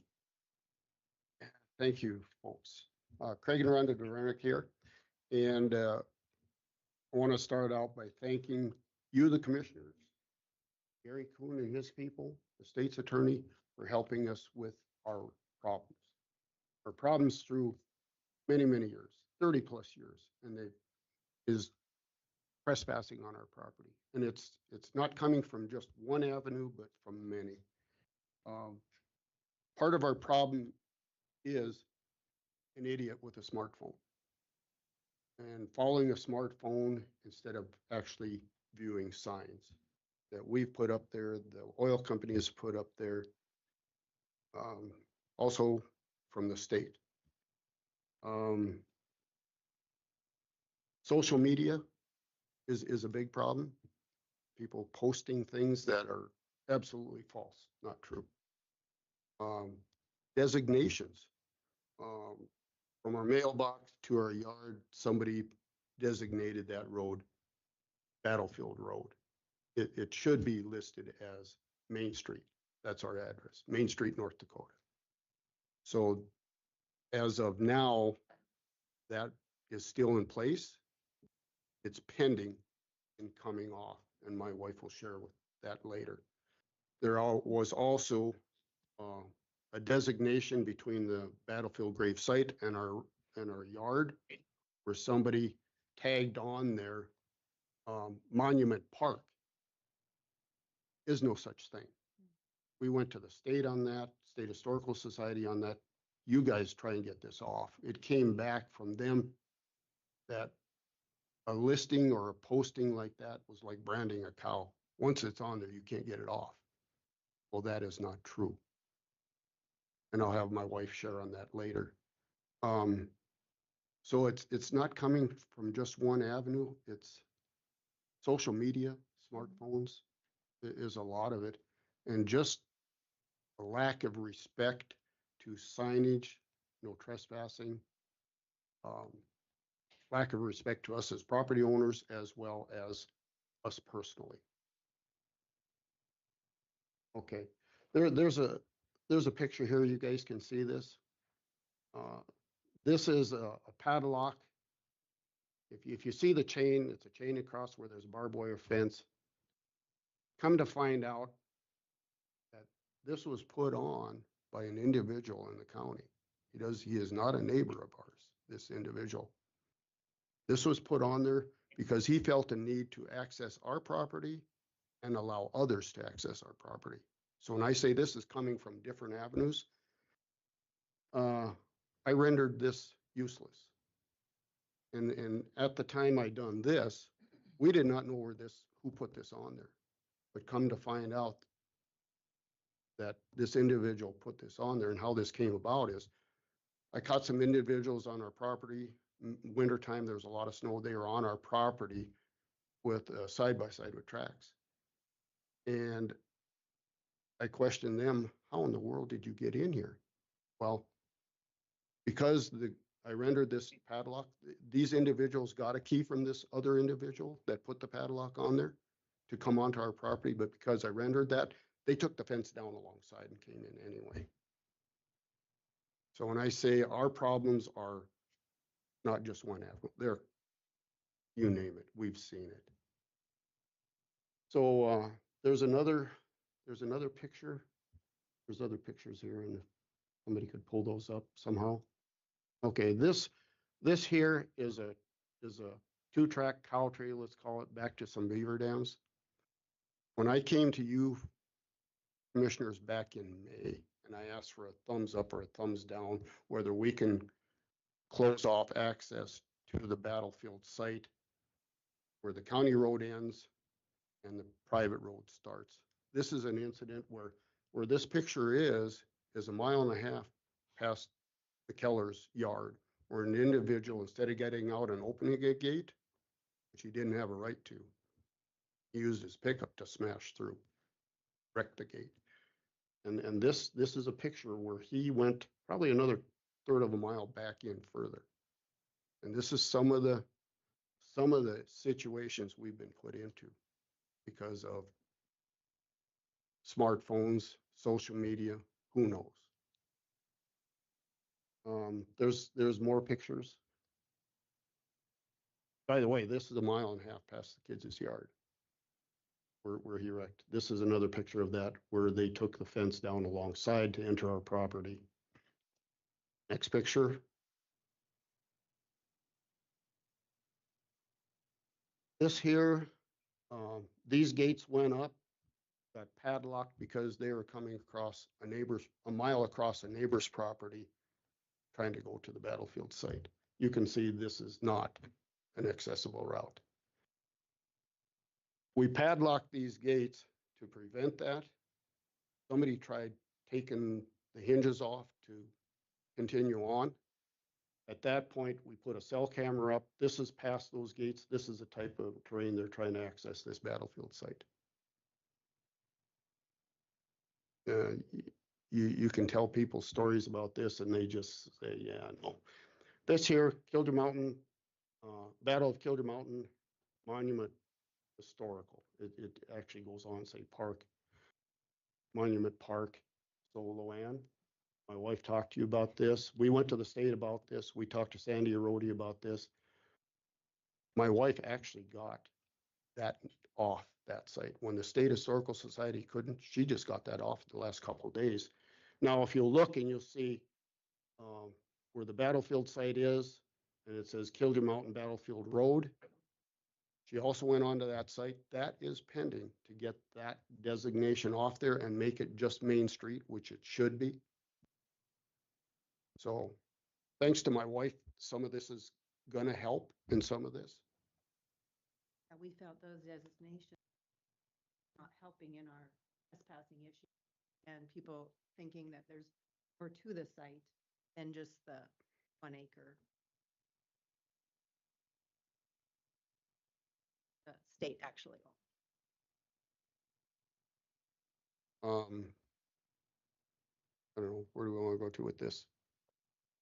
Is there any more pictures? I think that's all the pictures. You've got some paperwork talking about some of the postings.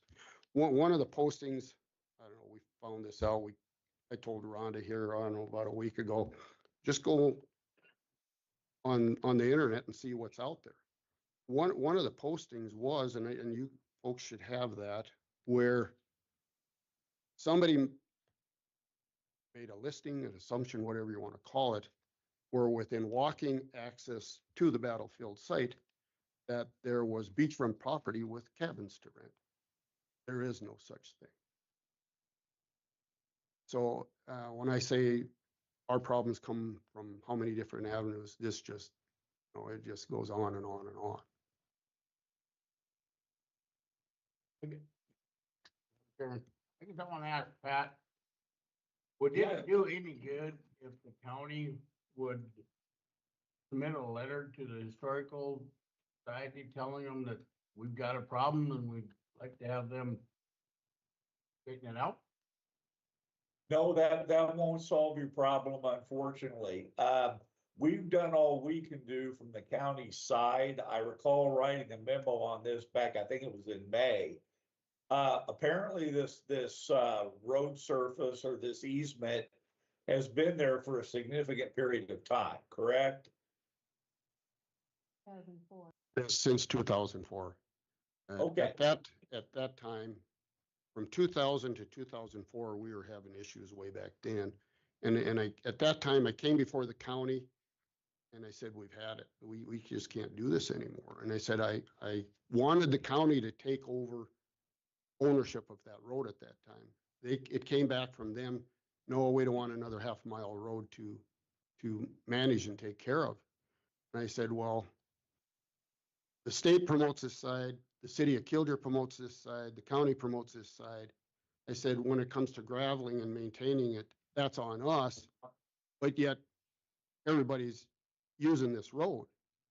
And finally, after 4 years of going to the county on this, I said, either you take over ownership or I'm gonna close that road off and it'll be walking access only. It came back 3 days later. Yes, they did take over, not ownership, but maintenance of it. And it was, I believe it's listed as private road with public access. And It really doesn't matter, folks. It's like the Cattermas memo I wrote for you folks back in July, commissioners. There's two issues here. Number one, does the county have a road surface there? The answer is no.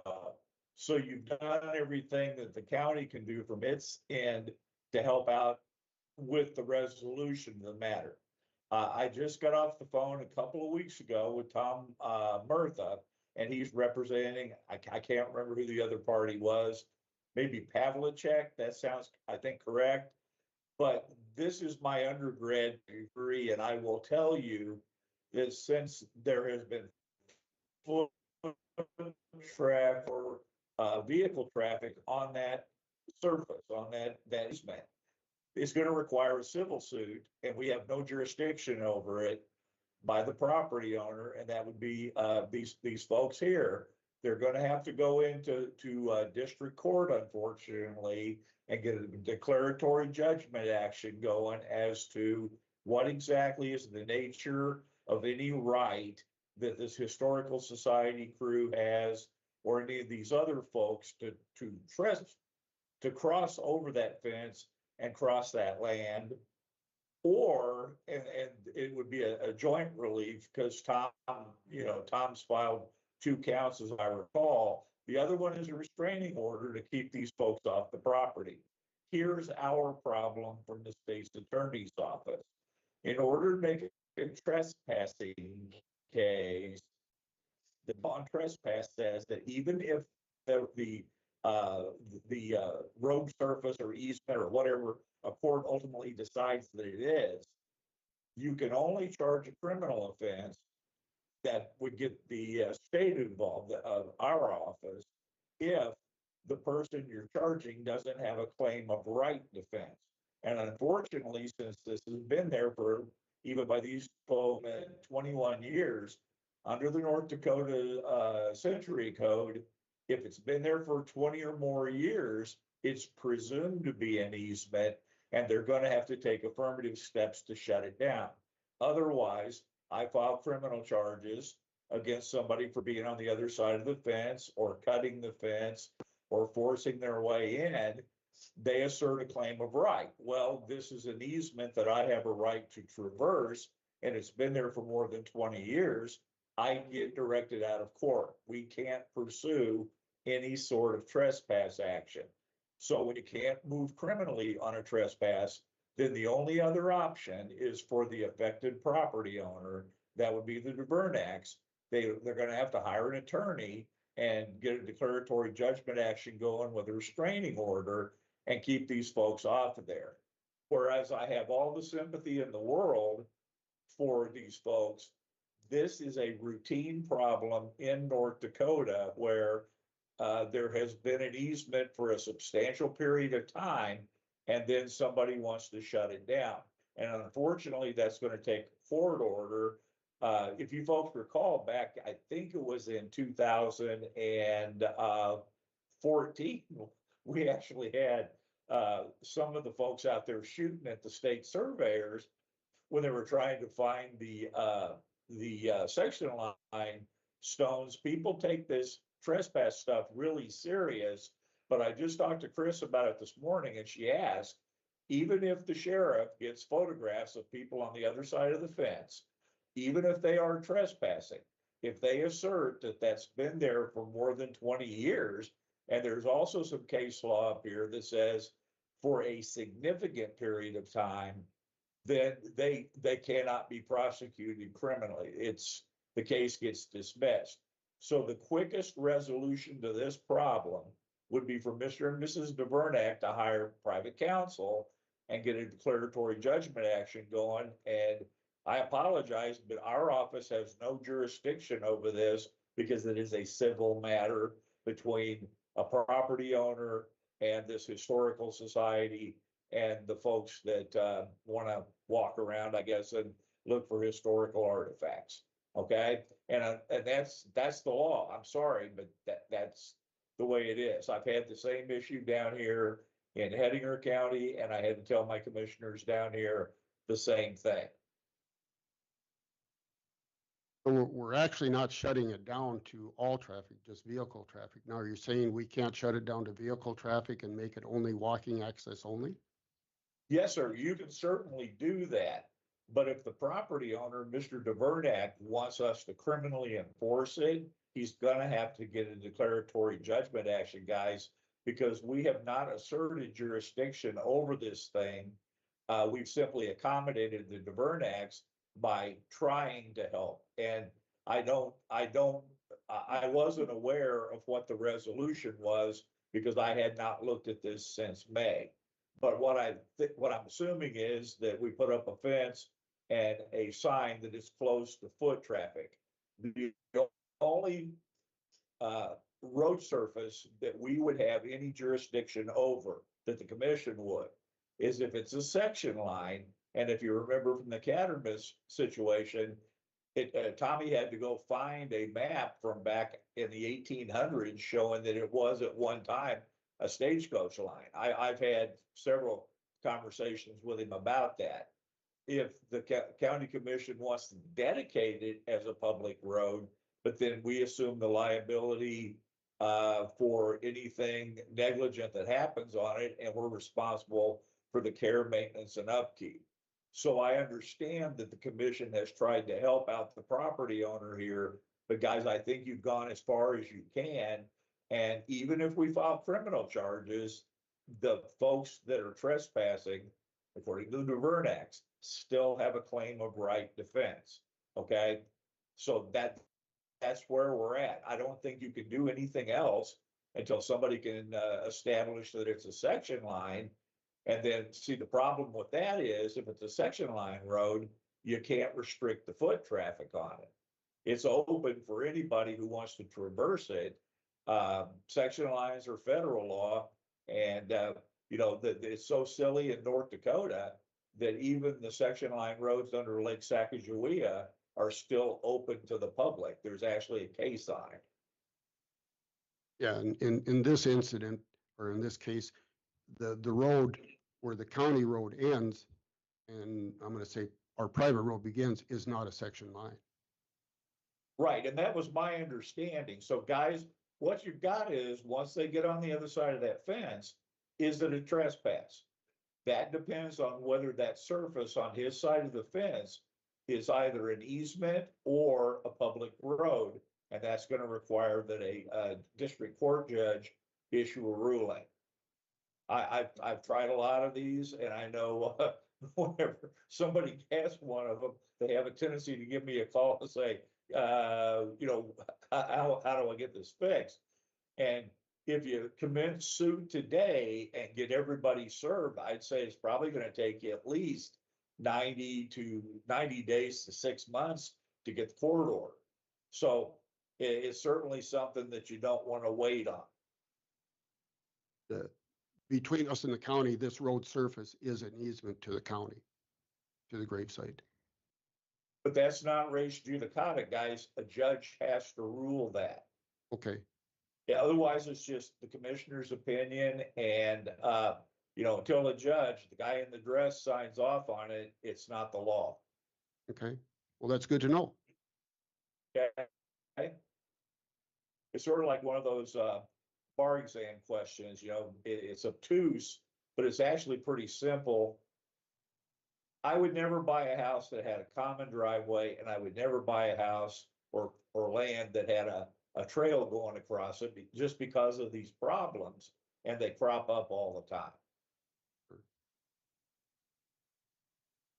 Thank you, Pat. Okay, ma'am. Any questions question? for Vernox? I think it'll be good if you get them designations off the road and on. Yeah, that'll help. Then they're not showing up on maps somewhere. Right, yep. And the Monument Park designation Rhonda got that Yep. off there. When she went on to Google Maps and scrolled through and found where she could, so to say, get that off there. Last night she applied to have Battlefield Road removed, the wording removed from that and making it only Main Street. It come back just like the Monument Park thing. That's pending on, they got a rule on that, and we're waiting to see, and I would expect before the end of the day, we'll know about that. Yeah. So we're trying to get done whatever we can on that. I will say that the gates that have been put in place, the parking area, signage that went up, that's working. People are parking and walking. And yesterday when it was cold and dreary, there was an older gentleman and a younger gal that put their winter parkas on and walked up there. So. That's good. Right now, the only sign that's there is, what does it say? Walking access only. For public walking access or Mhm, something. mhm. Yep. But they figured it out that Mhm. they go through this little gate and walk to the historic site and Yeah. back. Mhm. So that was encouraging that Yeah. they were able to figure that out. So Good. what the county does is helping, signage, whatever. We need to have some additional signing put up. Like rules and regulations. If you pack it in, pack it out. Yeah. No that type of- guns, stuff like that. So, yep. Does the state keep the site fenced or do you have to? You want to hear a story on that one? I got time if you got time. So, I believe it was back in 22, but it all started before that. We requested signing from the State Historical Society, a sign or something, a plaque or something that they put up depicting what's state property and what's private property. From the time we requested that until it actually got installed was 2.5 years. From the time we requested that to how many incidents was about 2 years. And one day I'd had it. And I called up the state director, Bill Peterson. I said, Bill, this is what's going on. Where's that signage you promised us 2 years ago? He said, I'll get with the team that's responsible for this and get back to you. It was another 2 months till the sign got put up. I really don't think they started a sign until that phone call. Yeah. Another story for you guys here today. He had gotten some phone calls lately that we had closed the gates and that people were having to walk that half mile to the site, and they were not happy. And this was last Thursday. And I said, Bill, I'm requesting from you to come out, meet with Rhonda and I, go for a drive, see what we're dealing with here. All we've never known from the state is just arrogance and disrespect towards us. Where I'm going with this is, last Thursday when I requested this from him, his comment to me was, because pheasant season opens this weekend and people are going to be gone out of the office, we wouldn't be able to meet with you folks until November sometime. To me, that's just arrogance and disrespect towards us and towards our situation out here. Another little added to that, when our kids were in junior high, they were mowing and trimming this site. It's a half acre. Take them about an hour and a half to do. The last year that our kids done that was the year that they got stiffed for doing that. Now get this, this is what I want to make a point, the arrogance from this, is that their paycheck for the year, not per time, but for the year. And some of these months, as you know, with lawns, you might mow them once a week, twice a week. The paycheck was $25 and they got stiffed for it. So we're fed up with this. Long gone. Our goodwill and nature is long gone, guys. Yeah, it's too bad that a couple of them gotta ruin it because it's a nice place to go up and just look around. It is. It is, but we've had It's it. gonna ruin it for everybody. Yeah, we've had it. We're done with this. Yep. So I thank you, the commissioners. I thank Gary and his people. Thank the state's attorney for their help and all. Well, thank you. Yep, and thank you. hopefully things Yep. improve. Yep. All right. All right, thanks. Yeah, bye now. Thanks for taking the time to come in. Yep, you bet. You've been there, the county has been there for us, and we thank you guys. Well, Thanks for that. Advice you got from Pat can help you. Yeah. Go ahead and do something. Yep. All right, thank you. Yep. Bye. Is there anything else? Motion to adjourn? Okay with that? Second. Motion by Commissioner Kleeman, second by Commissioner Olson to adjourn. All in favor, say aye. Aye. Aye. Meeting adjourned at lunch. Cowboy Station. Well, we're already done with it. Right. After